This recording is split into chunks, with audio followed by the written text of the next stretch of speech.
This episode was basically a memory lane marathon, flashbacks everywhere, while Constance is downstairs in the bunker with a mop and a mission, cleaning up the White House mess that Jason and Victoria left behind. That's the real problem. Now, this show is stuck bleeding out in the past, in my opinion, and unless the cast pivots, nothing new is ever going to happen. Let me tell you exactly why. But first, we're going to start with the opening scene with Victoria and Jason laying there in their own blood, with Hunter standing there looking through the bunker bars like, look at this shit. Cheering them both on to live. Put pressure on the wounds. Relax. and then we hear Victoria reciting the exact same lines that Jason delivered to her in the last episode, saying that the devil is coming to get him. The devil is trying to collect. Now, in the last episode, it was really shocking to me how much Hunter kept calling Victoria baby. Baby? You hung this woman from the ceiling of your Oval Office, sir. You cheated on her with other women, badmouthed her in front of her own kids, and now all of a sudden she's your baby? Really? Where is all this coming from? I guess a person's death helps you to reflect on what really matters. They both need each other, period. Who else is going to put up with the dirt and all the mud that they sling at each other?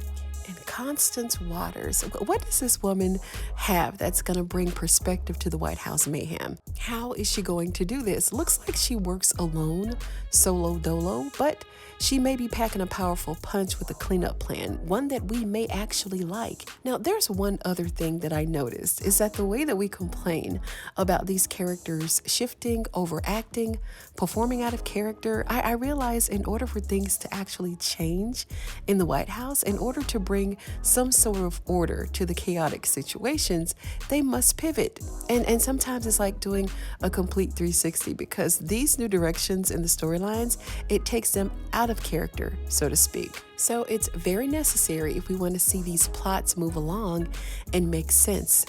So Priscilla comes in to fill Eli's tea order. Hold up. Do y'all remember when he started to make his moves on Priscilla and she politely turned him down?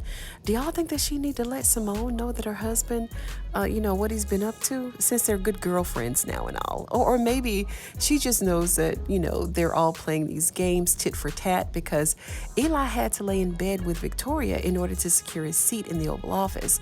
I don't know. That's a different video for a different day. And Priscilla lets Eli know that although Constance has been vetted by 4 different presidents before him, that she's cool. Now she's safe and someone that they can actually trust, but Eli still has his doubts and he wants to check things out on her for himself. Now Sam walked in just as she was telling him that their marriage was over. And Priscilla is enjoying this new administration, and I think that I am too. And we also know that it's going to be short-lived, right? But it's something about the air in the room when you walk in. It's not dark or messy or heavy with guilt, backstabbing, or envy, or deceit. It's clean, it's crisp and refreshing, right? Maybe it's just me, but I like it. And then we saw that Sam actually vouched for Constance as well, just like Priscilla did. And in my opinion, and this is just my opinion, Eli wants Sam to know that he's about to try to hit that. Yep, he sure is. He's bringing up the fact that he slept with Victoria, and it's like, why? Like, nobody even mentioned Victoria except for you. So I'm sure he's putting Sam on high alert that that's the direction that he's about to go in. Otherwise, why are you bringing it up? And this actually puts something on Sam's mind, right? Because we know that he don't want nobody fooling around with Priscilla. Even though he's got a whole woman and a child in a different city, Eli put the thought in his mind. He carefully planted the seed, so much so that Sam went into flashback mode. About all the times that he was turned on by Victoria, to all the way up to the time that it went down in the yellow room. Like, all of these thoughts just suddenly came to his mind. So mission accomplished for Eli. And this character, Eli, I think that Eli is desperately trying to avoid becoming that predictable character where everyone expects the best out of him for him to always do the right thing, right? But he doesn't want to be known as the safe guy anymore. That clean, dependable president who always gonna do the right thing. It seems that he may be trying to take a walk on the wild side by not being so predictable and just start acting like any other American president who lived in that White House. Alonzo stopped by to let Sam know that the new chief of staff, Allen, wanted to see him and that he was letting the new appointed position go to his head. Meanwhile, Priscilla went to the kitchen. Richard was in there, and she offered to have him stay with her until things went smoothly with Nancy. But Sam had already beat him to the punch. But he told her that he has his own issues to deal with and that he didn't need to play referee between her and Sam. Now, Allen done went and got a new name tag for his desk. He's attending meetings, the whole nine. He's adjusting fairly quickly, right, in this new position. And he told Sam that he wants to get into Donald's computer because he's the new chief of staff and Donald is a criminal. Now, he's right on all points, but I just think he's moving a little too fast. But in this case, he really has to, because we know what this is all about. But I don't think that Allen has any earthly idea on what he's about to see when he gets into Donald's files. He's gonna see that there is video footage of him running over that lady in the street. If there was, in fact, a lady, I don't know. Actually, I don't think there was a lady in the street that night. I mean, he was driving home drunk, right? And the way that she fell over in the street, it was like, I don't know, like someone just threw her into Allen's path on his way home. Maybe she was already dead. I don't know. And he's also going to hear the phone calls that Donald took with Tina. Is her name Tina? I don't know, I can't remember, but y'all know who I'm talking about. The lady, the drug dealer, shot her with the dope in her purse. We need to question who the heck she is for real. Now, Sam is impressed with Allen's new drive and his new determination to put old dogs to rest. And Allen told him that he was born for the job. So we know that he's going to do all that he can to keep his head above water. Moving on to these two, freaking Frack and Miss Nancy. Now, Miss Nancy done made bail and she returned home from jail. And Sharon blamed Dale for all the drama, which made absolutely no sense. Which leads me to a plot that's taking place in real life. Now, I have that, I don't know, I want to share this with you guys, and I'm sure that I'll post it later this week, but Dale's days are numbered on the Oval, and this is no big secret, right? And do y'all remember when Sam was talking to Richard? He was questioning him about when he murdered his dad in the living room, and Richard told him that the only other person that knew what happened that night outside of he and Nancy was Dale. And Sam told him, look, don't worry about Dale. I'm going to take care of that kid. I'm going to take care of him, right? How's it going to do that, y'all? How do you take care of someone who is a witness to your best friend murdering someone? You get rid of him, right? Is this how he will, I don't know, potentially exit from the show? I don't know, but it all makes sense to me. Anyway, Priscilla made it over to her new good girlfriend's house, Simone, who's getting drunk as a skunk, day drinking, right? With this red two-piece suit on. By herself, just drinking her sins away. And this is her stance and position every episode. Every episode, she's hurt, she's bitter, and she's crying whenever she's not sitting on Bobby's lap, that is. Because when Bobby's around, she ain't stunned Eli or Victoria. She's too busy trying to get her cheeks clapped, right? But these flashbacks and these imaginary scenes that she kept placing them in sent her straight to the wine bottle, I guess. And Priscilla told her that Eli wants her to pack her bags and come and stay with him in the White House, right? And Priscilla is, trying to convince her, talking about, come on, don't let her rob you of what's rightfully yours. It's a beautiful historical place. Girl, beautiful and historical? The place where Jason chopped his father's mistress head off. The same place that Jason murdered your friend, raped her and buried her body beneath his bed. The same place that your husband broke off the first lady in the yellow room.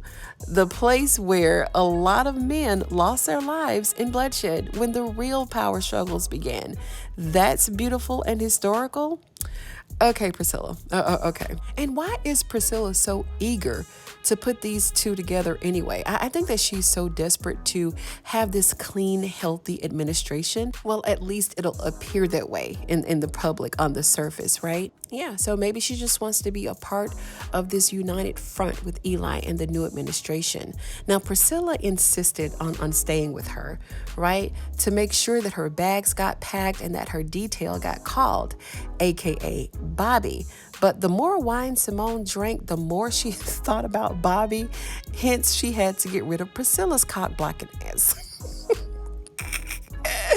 Anyway, Richard got home to pick up his clothes for his slumber party at Priscilla's and Sam's, and he didn't intend on running into Nancy while he was there. And man, listen, Nancy came downstairs and told him that she burned all of his clothes and there was no need to come home to try to get anything. And this is when Richard discovered that Nancy spent his money, well, all of it, and bought a car for Dale. And when he tried to get the keys from Dale, Nancy butted in and took the keys herself. And we also learned in this scene that Richard moved Barry's body from the funeral home where he originally was, right? I don't know. I'm so over this at this point.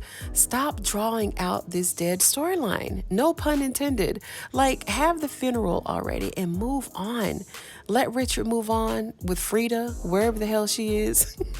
And let Miss Nancy find her another sugar daddy. And speaking of which, Richard is going to meet someone new, right, in the next week's episode. So this may be a start of some new faces and some new plot lines within the Oval, which is much needed. So Richard called Nancy a simple bitch. I almost forgot. He called her that, and he said it like he meant it. He said it with his whole chest. It was so funny. I really hope that y'all saw that. So back to our fairy godmother, Constance. She's ready to get statements from the bunker inmates, but she may be in for a rude awakening when they get there and see two of them bleeding out. About to enter those pearly gates. Now, Eli wants to be sure that she didn't take her phone with her. He doesn't want them to communicate with anyone on the outside. He doesn't even want to risk it. He wanted to go with her and all of this messiness, but she told him that she needed to go alone and that if they needed to go with her, that the deal was going to be off. But she did have a point because they weren't present when she took their statement. So why should they be present during her one-on-one with them? And they do have history, so she, fair is fair. She did, however, say that she would take the cute blonde standing by the door, which she was talking about Max. Now, they all agreed, and they headed down to the bunker. Now, Donald is still playing Inspector Gadget, trying to figure out why all the yelling abruptly stopped in the bunker next to theirs. They started to panic a little bit when they saw blood seeping from underneath the wall in the bunker next door.